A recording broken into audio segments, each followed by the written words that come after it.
दुनिया ग्रुप वालों कारकुनां नूं बगैर नोटिस ते बगैर वजह फारिग कीते जाण दे खिलाफ लाहौर प्रैस क्लब दी छतर छावें भरवां एहतजाज कीता गया।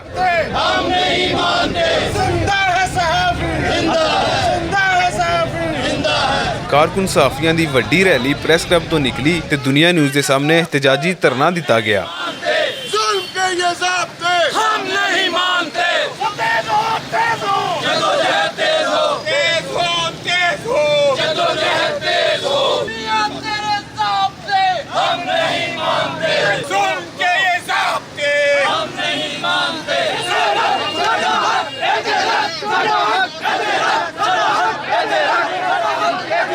साफी आगुआं दा कहना सी कि मियां आमिर महमूद ने कारकुनां दे मुआशी कतल नूं जिवें खेड बना लिया है। मैं लाहौर प्रेस क्लब से कहूंगा कि एक दिन के एहतजाज से कुछ नहीं होगा, चंद घंटों के एहतजाज से भी कुछ नहीं होगा, और इनके दफातर के साथ साथ इनके घरों के गिराव से कुछ होगा, इनकी गाड़ियों को रोकने से कुछ होगा, इनके रिश्तेदारों के घरों के बाहर खड़े होकर नारेबाजी करने से कुछ होगा।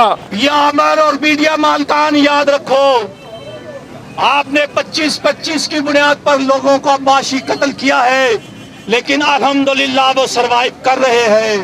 खुदा की कसम, जब ये बुश्तल सहाफी बाहर निकलेंगे तुम्हारे घरों को आग लगाएंगे, तुम्हारी गाड़ियों को आग लगाएंगे, उस वक्त आपको बचाने वाला भी कोई नहीं होगा। कि जब आज से 9 माह पहले जंग ग्रुप से वर्कर निकाले गए, अगर उस वक्त लॉकडाउन किया जाता, हम सब इकट्ठे होकर एक आवाज बन जाते, तो आज मियां अमर की यह जरूरत ना होती। सहाफी की मेहनत से ये पैसे इकट्ठे करके एम्पायर बनाने वाले और मुख्तलिफ कारोबार करने वाले, कखपति से अरबपति बनने वाले कारकुन का ही गला क्यों काटते हैं? तमाम मालकान जो लिस्टें बना रहे हैं, जो कारकुनों को निकाल रहे हैं, जो निकाल चुके हैं, इस पूरे साल में हमने देखा कि जंग ने निकाले, एक्सप्रेस ने निकाले, दूसरे चैनल्स ने निकाले। अब वो तमाम कारकुन बहाल होंगे, और जब तक बहाल नहीं होंगे हमने एहतजाज का सिलसिला शुरू कर दिया और ये एहतजाज का सिलसिला जारी रहेगा। ना सिर्फ एहतजाज बल्कि इसके अलावा हमें गवर्नमेंट सेक्टर में भी उनसे बात करनी चाहिए कि एक वफद जो गवर्नमेंट सेक्टर में बात भी करे कि जो इनको मराद दी जाती हैं उनको भी तनख्वाहों के साथ मशरूत किया जाए और नौकरी सिक्योरिटी के साथ मशरूत किया जाए। इनके पहले हालात खराब हुए तो इन्होंने दुनिया टीवी के साथ दुनिया अखबार लॉन्च कर दिया, मजीद हालात खराब हुए तो 2 हॉसिंग स्कीमें लॉन्च कर दी, मजीद हालात खराब हुए तो ग्वादर के अंदर 1000 एकड़ आराजी आजाद करवा ली, उसके बाद मजीद हालात खराब हुए तो इन्होंने बैंक के NOC ले लिया, अपना बैंक बना लिया।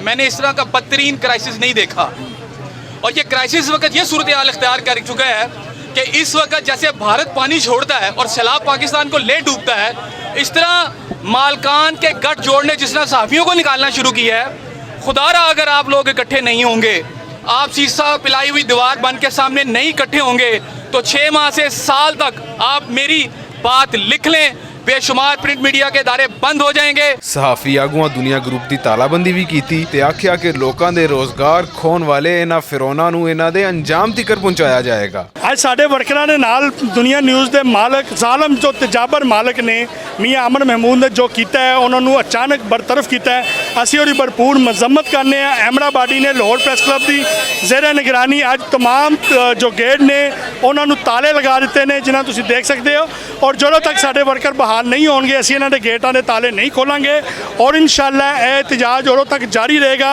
ਜਦੋਂ तक साडे वर्कर नूं बहाल नहीं किया जाता, उन्होंने रोज़गार बहाल नहीं होंदा। असीं मुहर्रम दे विच ਜਦੋਂ ਅਸੀਂ ਸੋਗੇ ਹੁਸੈਨ ਮਨਾ ਰਹੇ ਹਾਂ, ਸ਼ਹਾਦਤ ਹੁਸੈਨ ਦਾ ਸੋਗ ਮਨਾ ਰਹੇ ਹਾਂ, ਉਸ ਦੌਰਾਨ ਸਾਡੇ ਇੰਨੇ ਕਾਰਕੁਨਾਂ ਨੂੰ ਬੇਰੁਜ਼ਗਾਰ ਕਰਕੇ ਇਸ ਯਜ਼ੀਦ ਨੇ ਜਿਹੜਾ ਮਕਰੂਹ ਅਮਲ ਕੀਤਾ ਵਾ, ਅਸੀਂ ਇਹਨੂੰ ਮਾਫੀ ਨਹੀਂ ਦੇਵਾਂਗੇ। ਇਹਦੇ ਦਫਾਤਰ ਬੰਦ ਕਰਾਂਗੇ, ਇਹਦੇ ਘਰ ਦੇ ਵਿੱਚ ਵੀ ਤਾਂ ਦਾਖਲਾ ਬੰਦ ਕਰਾਂਗੇ, ਔਰ ਉਨੀ ਦੇਰ ਤੱਕ ਇਹਤਜਾਜ ਜਾਰੀ ਰਹੇਗਾ ਜਿੰਨੀ ਦੇਰ ਤੱਕ ਸਾਡੇ ਉਹ ਬੇਰੁਜ਼ਗਾਰ ਕਾਰਕੁਨਾਂ ਨੂੰ ਇਹ ਬਹਾਲ ਨਹੀਂ ਕਰਦਾ। ਇਹ ਮੋਦੀ ਜਿਹਨੇ ਕਸ਼ਮੀਰ ਤੋਂ ਵੱਡਾ ਸਾਡੇ ਸਾਫੀਆਂ ਨਾਲ ਜ਼ੁਲਮ ਕੀਤਾ, ਅਸੀਂ ਇਸ ਮੋਦੀ ਨੂੰ ਛੱਡਣ ਲੱਗੇ ਨਹੀਂ। ਹੁਣ ਸਾਨੂੰ ਇਹ ਗੱਲ ਕਬੂਲ ਨਹੀਂ। ਦੁਨੀਆ ਟੀਵੀ ਨੇ ਆਪਣੀ ਰਵਾਇਤ ਨੂੰ ਬਰਕਰਾਰ ਰੱਖਿਆ ਹੈ। ਪਹਿਲੇ ਵੀ ਇਹਨੇ ਕੰਮ ਕੀਤਾ ਸੀ, ਪਹਿਲੇ ਵੀ ਬੰਦੇ ਕੱਢੇ ਸੀ, ਹੁਣ ਫੇਰ ਇਹਨੇ 100 ਦਾ ਟੱਕ ਲਾਇਆ ਹੈ। ਇਹ ਟੱਕ ਸਾਨੂੰ ਕਬੂਲ ਨਹੀਂ। ਅੱਜ ਅਸੀਂ ਸਾਰੇ ਇਕੱਠੇ ਹੋ ਕੇ ਇੱਥੇ ਆਏ ਹਾਂ ਇhtਜਾਜ ਕਰਨ, ਮੁਜ਼ਾਹਰਾ ਕਰਨ, ਔਰ ਪੜ੍ਹੇ ਲਿਖੇ ਬੰਦਿਆਂ ਵਾਂਗੂ ਮੁਜ਼ਾਹਰਾ ਕਰਨ ਆਏ ਹਾਂ। ਲੇਕਿਨ ਅਸੀਂ 2 ਰੋਜ਼ ਬਾਅਦ ਫੇਰ ਆ ਜਾਣਾ ਹੈ, ਅਸੀਂ 4 ਰੋਜ਼ ਬਾਅਦ ਫੇਰ ਆ ਜਾਣਾ ਹੈ। ਇਹੀ 400 ਬੰਦਾ ਫੇਰ ਆ ਜਾਏਗਾ। ਮੀਆਂ ਅਮਰ ਕੀ ਕਰ ਰਹੇ ਹੈ? ਪਾਗਲ ਤੇ ਨਹੀਂ ਤੂੰ?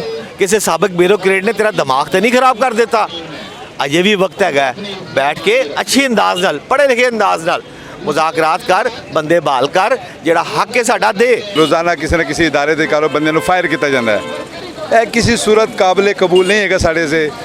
ਅਸੀਂ ਅੱਜ ਇੱਥੇ ਸਾਰੇ ਇਕੱਠ ਸਾਨੇ ਕੀਤਾ ਹੈ, ਔਰ ਸਿਰਫ ਇਸ ਵਜ੍ਹਾ ਨਾਲ ਇਕੱਠ ਕੀਤਾ ਹੈ ਕਿ ਅਸੀਂ ਉਹ ਪੈਗਾਮ ਦੇ ਦਈਏ ਉਹਨਾਂ ਮਾਲਕਾਂ ਨੂੰ ਜਿਹੜੇ ਆਏ ਰੋਜ਼ ਵਰਕਰਾਂ ਨੂੰ ਇਕੱਠ ਕੇ ਸਮਝਦੇ ਕਿ ਉਹਨਾਂ ਨੂੰ ਪੁੱਛਣ ਵਾਲਾ ਕੋਈ ਨਹੀਂ। ਪੂਰੀ ਸਹਾਫੀ ਬਰਾਦਰੀ ਜਿਹੜੀ ਹੈ ਉਹ ਇਸ ਵਕਤ ਮੁਤਹਿਦ ਹੈ, ਲੇਕਿਨ ਇਹਦੇ ਨਾਲ ਹੁਕੂਮਤ ਨੂੰ ਵੀ ਐਸੇ ਮਾਲਕਾਂ ਨੇ ਜਿਹੜੇ ਸਹਾਫੀਆਂ ਦਾ ਮੁਆਸ਼ੀ ਕਤਲੇਆਮ ਕਰ ਰਹੇ ਨੇ, ਉਹਨਾਂ ਦੇ ਖਿਲਾਫ ਹੁਕੂਮਤ ਨੂੰ ਵੀ ਐਕਸ਼ਨ ਲੈਣਾ ਚਾਹੀਦਾ, ਕਿਉਂਕਿ ਇਸ ਹੁਕੂਮਤ ਨੇ ਆਉਣ ਤੋਂ ਪਹਿਲੇ ਵਾਅਦੇ ਕੀਤੇ ਸੀ ਕਿ ਅਸੀਂ ਲੋਕਾਂ ਨੂੰ ਰੋਜ਼ਗਾਰ ਦੇਵਾਂਗੇ, ਲੇਕਿਨ ਇਹਦੇ ਉਲਟੀ ਕੰਮ ਹੋ ਰਿਹਾ। ਇਸ ਵਕਤ ਹਜ਼ਾਰਾਂ ਪਾਕਿਸਤਾਨ 'ਚ ਜਿਹੜੇ ਸਹਾਫੀ ਹੈਗੇ ਨੇ ਉਹਨਾਂ ਦਾ ਮੁਆਸ਼ੀ ਕਤਲੇਆਮ ਕੀਤਾ ਜਾ ਰਿਹਾ ਹੈ। ਕਿ ਇੱਕ ਬਦਕਿਸਮਤੀ ਦਾ ਦੌਰ ਹੈ। ਕਿਸੇ ਨੇ ਸੋਚਿਆ ਵੀ ਨਹੀਂ ਸੀ ਕਿ ਸਾਡੇ ਤੇ ਇਹੋ ਜਿਹਾ ਵਕਤ ਆਏਗਾ ਕਿ ਮਾਲਕਾਨ ਅੱਧਾ ਦਫ਼ਤਰ ਖਾਲੀ ਕਰ ਦੇਣਗੇ। ਉਹ ਲੋਕ ਜਿਨ੍ਹਾਂ ਦੇ ਬਗੈਰ ਕੰਮ ਨਹੀਂ ਚੱਲ ਸਕਦਾ, ਉਹਨਾਂ ਨੂੰ ਇਸ ਤਰੀਕੇ ਨਾਲ ਬੇਰੁਜ਼ਗਾਰ ਕੀਤਾ ਜਾ ਰਿਹਾ ਹੈ ਜਿਵੇਂ ਉਹ ਇਨਸਾਨ ਨਹੀਂ, ਕੋਈ ਭੇੜ ਬੱਕਰੀਆਂ ਹੈਗੀਆਂ ਨੇ। ਸਹਾਫੀ ਆਗੂਆਂ ਦੁਨੀਆ ਨਿਊਜ਼ ਦੇ ਖਿਲਾਫ ਮੁਜ਼ਾਹਰੇ ਨੂੰ ਅਗਲੀ ਮੋਹਲਤ ਹੀ ਖਤਮ ਕਰਦਿਆਂ ਐਲਾਨ ਕੀਤਾ ਕਿ ਹੁਣ ਸਹਾਫੀ ਬਰਾਦਰੀ ਮਜ਼ੀਦ ਜ਼ੁਲਮ ਬਰਦਾਸ਼ਤ ਨਹੀਂ ਕਰੇਗੀ। हम नहीं मानते।